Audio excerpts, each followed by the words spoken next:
जय हिंद दोस्तों, आप सभी को ग्रुप डी के स्पेशल सेशन में स्वागत है। सबसे पहले तो हम आज रक्षाबंधन की हार्दिक शुभकामनाएं आप सभी को देना चाहते हैं। उसके बाद आइए आज का सेशन स्टार्ट करते हैं। आज का सेशन आपका टेस्ट पेपर नंबर 11 है, ठीक है। तो यहाँ पे आपका पहला क्वेश्चन है आज का, दूरी मापने की सबसे बड़ी संख्या क्या है? पार्सेक। दूरी मापने की सबसे बड़ी संख्या जो है वो पार्सेक कहलाता है। अब बताइए कि एक प्रकाश वर्ष कितने के बराबर होता है? 9.46 गुना 10 के पावर 15 मीटर के बराबर होता है, ठीक है। उसके बाद अगला क्वेश्चन है आपका, एक फर्मी में कितना मीटर होता है? 10 के पावर माइनस 15 मीटर। 10 के पावर माइनस 15 मीटर होता है। एक फर्मी में 10 के पावर माइनस 15 मीटर होता है। अब बताइए कि लॉगरिथम के आविष्कारक कौन है? John Napier. जॉन नेपियर जो है लॉगरिथम के आविष्कारक है। अब बताइए आप लोग कि क्वांटम सिद्धांत के प्रतिपादक कौन है? Max Planck. मैक्स प्लांक जो है क्वांटम सिद्धांत के प्रतिपादक है। अगला क्वेश्चन है आपका, वायुमंडल की आर्द्रता को मापने वाला यंत्र क्या कहलाता है? हाइग्रोमीटर। हाइग्रोमीटर। वायुमंडल को मापने वाले यंत्र को हाइग्रोमीटर कहते हैं। तो आपका करेक्ट आंसर है। आप बताइए कि एक एंगस्ट्रॉम मात्रक बराबर होता है कितना? 10 के पावर माइनस 15 मीटर होता है एक एंगस्ट्रॉम बराबर। आपका अगला क्वेश्चन है, घड़ी की चाबी में संचित ऊर्जा कौन सी होती है? स्थितिज ऊर्जा। स्थितिज ऊर्जा। घड़ी जो होता है, घड़ी में संचित होता है स्थितिज ऊर्जा पर वह कार्य करता है। अगला क्वेश्चन है, अनुदैर्ध्य तरंग उत्पन्न हो सकती है किसमें? सभी माध्यम। कहने का मतलब है कि ठोस, द्रव, गैस सभी माध्यम में जो है अनुदैर्ध्य तरंग उत्पन्न हो सकता है। उसके बाद है आपका, किस माध्यम में अनुप्रस्थ तरंग उत्पन्न नहीं हो सकता है? हवा में। हवा या निर्वात, ठीक है। उसमें जो है अनुप्रस्थ तरंग जो है उत्पन्न नहीं किया जा सकता है। का अगला क्वेश्चन है, पनडुब्बी आधारित होता है किस पे? किसके सिद्धांत पर? तो पनडुब्बी जो होता है, जितना आपको तैरने वाला जो जितना उपकरण है सभी आर्किमिडीज के द्वारा दिया गया है। तो इसका करेक्ट आंसर हो जाएगा आर्किमिडीज के सिद्धांत पर। आप बताइए कि नदी में यहाँ पे समुद्र में तैरना नदी की अपेक्षा आसान होता है, क्यों? समुद्र में पानी का घनत्व नदी के पानी के घनत्व से अधिक होता है। तो आपका करेक्ट आंसर हो जाएगा, जैसे समुद्र में कोई भी व्यक्ति तैर रहा है तो उसको नदी से ज़्यादा बेहतर वहाँ पे आसानी होगा तैरना, इसीलिए क्योंकि समुद्र के पानी का घनत्व जो होता है नदी के पानी के घनत्व से अधिक होता है। तो आपका करेक्ट आंसर हो जाए।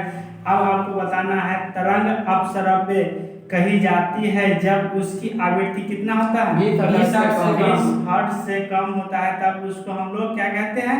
अपसरव्य। और 20 और 20,000 के बीच में होता है तो उसको सरव्य कहते हैं। और 20,000 हर्ट्ज से ऊपर होता है उसको हम लोग पारासरव्य कहते हैं। और ये पारासरव्य जो है चमगादड़ द्वारा सुना जाता है। चमगादड़ जो है वो पक्षी द्वारा 20,000 हर्ट्ज से ऊपर। उसके बाद आपका हो गया कुत्ता हो गया, उसके बाद हो गया सांप हो गया, ये सब जो है 20,000 हर्ट्ज से ऊपर की ध्वनि ये सब सुनता है।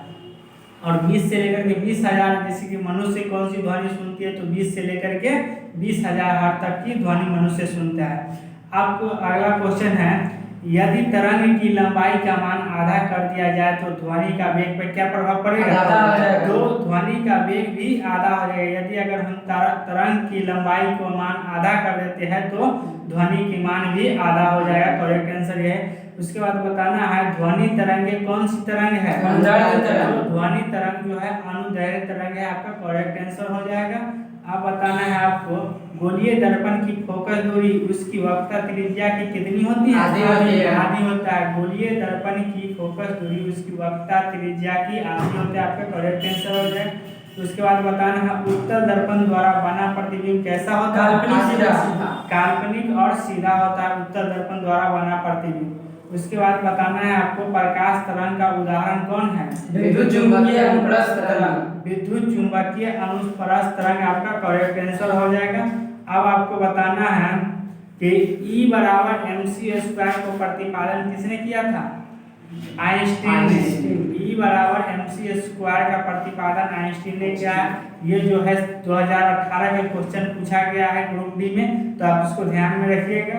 अब बताना है आपको, फ्यूज के पदार्थ का होना फ्यूज के पदार्थ का होना कैसा होता है? निम्न गलनांक। निम्न गलनांक। जैसे कि फ्यूज जो होता है उसका गलनांक बहुत निम्न होता है, जिससे जहां भी शॉर्ट सर्किट होता है वो तुरंत फ्यूज की तार गल जाता है। उसके बाद जितना भी पंखा है, बल्ब है, ये सब फ्यूज होने से बच जाता है। तो आपका करेक्ट आंसर हो जाएगा फ्यूज का पदार्थ जो होता है निम्न गलनांक होता है। अब आपको बताना है ऊर्जा का क्षय कम होता है किसमें? दृष्टि धारा। ऊर्जा का जो क्षय होता है कम होता है, जैसे कि क्षय जो कम होता है दृष्टि धारा पर करेक्ट आंसर हो जाएगा। आपको बताना है ट्रांसफार्मर किस सिद्धांत पर आधारित होता है? तो आपका करेक्ट आंसर हो जाएगा चुंबकीय प्रेरण। जैसे कि ट्रांसफार्मर जो है चुंबकीय प्रेरण के सिद्धांत पर कार्य करता है। उसके बाद बताना है अगला क्वेश्चन, घरेलू पदार्थ के लिए प्रयुक्त लैंप किस क्रम में जोड़े जाते हैं? समानांतर क्रम में। जैसे कि हम लोग घर में जब वायरिंग करते हैं तो समानांतर क्रम में करते हैं। ये सब क्वेश्चन पूछा जाता है, आपको इंपॉर्टेंट क्वेश्चन है, इसको ध्यान में रखिएगा। अब आपको बताना है उष्मा किस प्रक्रिया से सर्वाधिक तीव्र क्रम में स्थानांतरित की जाती है? तो उष्मा जो है विकिरण माध्यम से सर्वाधिक क्रम में स्थानांतरित होती है। अब आपको बताना है न्यूनतम संभवतः ताप कितना है? -273 डिग्री सेल्सियस आपका करेक्ट आंसर हो जाएगा। उसके बाद अगला क्वेश्चन आपको बताना है निम्न में किसका अपवर्तनांक सर्वाधिक होता है? बैगनी का अपवर्तनांक जो होता है सबसे कम होता है। इसको जो है इंद्रधनुष में 7 रंग होता है, इसको याद रखने का ट्रिक है बैजानी ह पिनारा। तो यहाँ पे बै है तो बै सबसे जो है इसका अपवर्तनांक सर्वाधिक सबसे ज्यादा होता है, लेकिन सबसे कम पूछा जाएगा तो आपका लाल हो जाएगा। ठीक है, तो इसको ध्यान में रखिएगा। अब आपको बताना है निम्न में किस विद्युत चुंबकीय तरंग ज्यादा होता है? किस तरह का विद्युत चुंबकीय ज्यादा होता है? दृश्य प्रकाश का जो होता है चुंबकीय तरंग सर्वाधिक होता है। ये आपका करेक्ट आंसर हो जाएगा। अब आपको बताना है कि प्रकाश की चाल सबसे पहले किसने ज्ञात किया था? रोमर ने। सबसे पहले प्रकाश की चाल रोमर ने ज्ञात किया था। और कितना किया था? 3 × 10⁻⁸ मीटर प्रति सेकेंड होता है। ठीक है, तो इसको ध्यान रखना है। कभी कभी उसका चाल पूछ देगा कितना होता है, तो इसको याद रखिएगा। अब आपको बताना है कि सरल सूक्ष्मदर्शी में वस्तु को रखा जाता है कैसे, कितना पे? लेंस और प्रकाश के बीच जो है सरल सूक्ष्मदर्शी में वस्तु को रखा जाता है। अगला क्वेश्चन है जब प्रकाश वायु से कांच में आता है तब उसका कौन सी चीज घटती है? तरंगदैर्घ्य जो है वो घट जाता है। जब प्रकाश वायु से कांच में जाता है तो उसका तरंगदैर्घ्य घट जाता है। उसके बाद है पूर्ण आंतरिक परावर्तन होता है जब प्रकाश जाता है कहाँ? धीरे से कांच में जाता है तो पूर्ण आंतरिक परावर्तन होता है, इसको कहते हैं। अगला क्वेश्चन है प्रकाश तंतु किस सिद्धांत पर कार्य करता है? पूर्ण आंतरिक परावर्तन के सिद्धांत पर प्रकाश तरंग का तंतु काम करता है। अगला क्वेश्चन है प्रकाश ऊर्जा को विद्युत ऊर्जा में कौन बदलता है? सौर सेल। जैसे कि सौर सेल का काम क्या है? प्रकाश लेना, प्रकाश लेकर के वो क्या करता है वहां से विद्युत जो है उत्पन्न करता है। ठीक है, तो प्रकाश लेकर के विद्युत में बदलता है, तो सौर सेल का काम है। उसके बाद डायनमो क्या करता है? डायनमो का काम क्या है? डायनमो जो है यांत्रिक ऊर्जा को विद्युत ऊर्जा में बदलता है। उसके बाद विद्युत मोटर का क्या काम है? विद्युत ऊर्जा को यांत्रिक ऊर्जा में चेंज करना। ठीक है, इसको आप लोग ध्यान में रखिएगा। अब बताइए कि परमाणु रिएक्टर आधारित होता है किस पे? नाभिकीय विखंडन पर। परमाणु रिएक्टर जो है आधारित होता है नाभिकीय विखंडन पर। ये आपका करेक्ट आंसर हो जाएगा। अब आपका अगला क्वेश्चन है हाइड्रोजन बम आधारित होता है किस पे? नाभिकीय संलयन पर। लेकिन आपको अगर पूछा जाए कि परमाणु बम किस पे होता है तो नाभिकीय विखंडन पर। इसको आप लोग ध्यान में रखिएगा। हाइड्रोजन बम नाभिकीय संलयन और परमाणु बम नाभिकीय विखंडन। ठीक है, उसके बाद आपको बताना है कि पॉजिट्रॉन की खोज किसने किया था? एंडरसन ने। ठीक है, इलेक्ट्रॉन की खोज जे थॉमसन ने किया था, इसको ध्यान में रखें। अगला क्वेश्चन है आपका किसी तार की प्रतिरोधकता किस पे निर्भर करती है? पदार्थ पर। किसी तार की प्रतिरोधकता जो है वह निर्भर करता है पदार्थ पर। उसके बाद है आगे 1 वाट घंटा बराबर होता है कितना? 3.6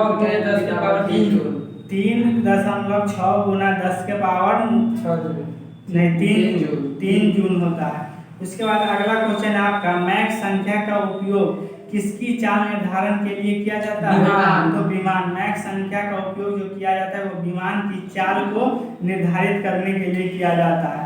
अब बताना है कि एक कार बैटरी में प्रयुक्त विद्युत अपघटन होता है कौन सा अम्ल? सल्फ्यूरिक अम्ल। सल्फ्यूरिक अम्ल। जैसे कि बैटरी में जो होता है वह सल्फ्यूरिक अम्ल रहता है जिसका H2SO4 सूत्र है। अब आपको बताना है कि स्पष्ट दर्शन की न्यूनतम दूरी कितनी 25 सेंटीमीटर। तो 25 सेंटीमीटर, ठीक है। 25 सेंटीमीटर यानी कि आंख से 25 सेंटीमीटर की दूर पर कोई भी वस्तु रहेगा उसके बाद ही स्पष्ट दिखाई देगा। उससे ज़्यादा जितना देख सकते हैं, लेकिन 25 सेंटीमीटर से कम अगर रहेगा तो आपको स्पष्ट नहीं दिखाई देगा। अब आपको बताना है प्रकाश के तरंग सिद्धांत को किसने प्रतिपादित किया था? हाइगेंस ने। तो हाइगेंस आपका करेक्ट आंसर हो जाएगा। प्रकाश के तरंग को जो प्रतिपादित किया था वह हाइगेंस किया था। उसके बाद इंद्रधनुष में किस रंग का विक्षेपण अधिक होता है? बैगनी का। नहीं, इसका है लाल। करेक्ट आंसर हो जाएगा। इंद्रधनुष के किस रंग का विक्षेपण सर्वाधिक होता है? तो लाल का। किसका सबसे कम होता है? तो बैगनी। आपका करेक्ट आंसर हो जाएगा, इसको ध्यान में रखिएगा। अब बताइए आप कि पानी के ऊपर तेल परत का चमकना उदाहरण है किसका? व्यतिकरण। ठीक है, पानी के ऊपर जो तेल चमकता है यह उदाहरण है व्यतिकरण का। उसके बाद आपको बताना है धूप के चश्मे की पावर कितना होता है? 0 डायऑप्टर होता है। धूप की पावर की चश्मे का जो होता है 0 डायऑप्टर उसका पावर होता है। अगला क्वेश्चन है पास्कल किसका इकाई है? दाब का। पास्कल जो है दाब का इकाई है। आपका करेक्ट आंसर हो जाएगा। अगला क्वेश्चन आपको बताना है प्रकाश की गति किसके बीच से जाते हुए न्यूनतम होती है? कांच। जब प्रकाश जो जाता है वह कांच से के बीचों बीच जाता है तो उस समय उसका चाल जो है न्यूनतम होता है। अगला क्वेश्चन है सूर्य की ऊष्मा पृथ्वी पर कैसे पहुंचती है? तो विकिरण के द्वारा। सूर्य की ऊष्मा जो है पृथ्वी और विकिरण के माध्यम से ही पहुंचता है आकर के, ठीक है। इसको आप लोग ध्यान में रखिएगा। उसके बाद है अगला क्वेश्चन शुद्ध जल का क्वथनांक फ़ारेनहाइट स्केल पर क्या होता है? 212 डिग्री। 212 डिग्री होता है, ठीक है। शुद्ध जल का क्वथनांक जो होता है 212 डिग्री होता है। अगला क्वेश्चन ध्वनि का वेग सर्वाधिक होता है किसमें? इस्पात में। इस्पात में। ध्वनि का वेग जो है सर्वाधिक होता है इस्पात में, लेकिन न्यूनतम होता है कहाँ? तो निर्वात में। निर्वात आपको ध्यान में रखना है। उसके बाद है अगला क्वेश्चन ध्वनि का वेग सर्वाधिक कहाँ होता है? ठोस में। तो ठोस पदार्थ जहाँ पे रहेगा वहीं पे ध्वनि का वेग सर्वाधिक होगा। उसके बाद अगला क्वेश्चन है झूला झूलते समय कोई व्यक्ति झूला पर खड़ा हो जाता है तो उसका आवर्तकाल क्या होता है? घट जाता है। जैसे कि कोई व्यक्ति है वह झूला पर झूल रहा है, ठीक है, और उसको अचानक एकाएक खड़ा हो जाता है तो उसका आवर्तकाल यानी कि एक जगह से दूसरे जगह पर जाने की आवर्तकाल जो होता है वह घट जाता है, ठीक है। यदि उसके बाद अगला क्वेश्चन है यदि झूले पर एक व्यक्ति के स्थान पर 2 व्यक्ति बैठ जाता है तो उसका आवर्तकाल क्या रहेगा? अपरिवर्तित रहेगा। अगर हिलडुल नहीं करेगा आराम से एक आदमी की जगह पे 2 आदमी बैठ जाएगा तो उसका जो आवर्तकाल रहेगा वह अपरिवर्तित रहेगा, लेकिन जैसे ही वह खड़ा हो जाएगा उसका आवर्तकाल घट जाएगा। इसको ध्यान में रखिएगा। उसके बाद एक सेकेंडरी पेंडुलम का आवर्तकाल कितना होता है? 2 सेकंड। 2 सेकंड यानी कि एक आने में और जाने में दोनों की तुलना करके 2 सेकंड हो जाएगा। उसके बाद अगला क्वेश्चन है कोशिका नली में जल का ऊपरी सतह बना होता है किससे? उत्तल का, ठीक है। उत्तल आपका करेक्ट आंसर हो जाएगा। अब बताना है कि पारे को जब एक बर्तन में रखा जाता है तो मेनिस्कम होता है किसका? उत्तल का होता है, ठीक है। इसको करेक्ट आंसर है। उसके बाद ऊंचाई बढ़ने से वायुमंडलीय दाब पर क्या प्रभाव पड़ता है? ऊंचाई जैसे जैसे बढ़ता है, जैसे कि आप लोग पृथ्वी पर से जैसे कि पहाड़ पर जाइएगा तो वहाँ पर वायुमंडलीय दाब क्या होता है? कम होता है, धीरे धीरे कम जाता है, और वहाँ पहाड़ पर जाइएगा तो वहाँ पे कम जाता है, ठीक है। इसको आपको ध्यान में रखना है, घट जाता है ऊंचाई पर जाने में। उसके बाद है 1 बार बराबर कितना पास्कल के होता है? तो 10 के पावर 6 पास्कल होता है। 1 बार बराबर 10 के पावर 6 पास्कल आपका करेक्ट आंसर हो जाएगा। आपको बताना है किसी वस्तु का भार अधिकतम कहाँ होता है? निर्वात में। निर्वात में। किसी वस्तु को निर्वात जो है वहां से आप अगर एक पत्थर को भी गिराइएगा, एक कागज के टुकड़ा को भी गिराइएगा, दोनों एक साथ आकर के पृथ्वी पे पहुंचेगा, ठीक है। तो वहां निर्वात में जो है वहां पे कोई हवा नहीं होता है, तो वहां पे सब जितना भी वस्तु है सबका भार अधिकतम ही होता है। उसके बाद पृथ्वी की अपेक्षा चंद्रमा का द्रव्यमान लगभग कितना होता है? 1/81। 1/81 होता है, ठीक है। पृथ्वी की अपेक्षा चंद्रमा का द्रव्यमान 1/81 होता है। उसके बाद भू अस्थायी उपग्रह पृथ्वी के चारों ओर चक्कर लगाता है कितना घंटा में? 24 घंटा में। 24 घंटा में आपका करेक्ट आंसर हो जाएगा। आइए अगला क्वेश्चन देखते हैं।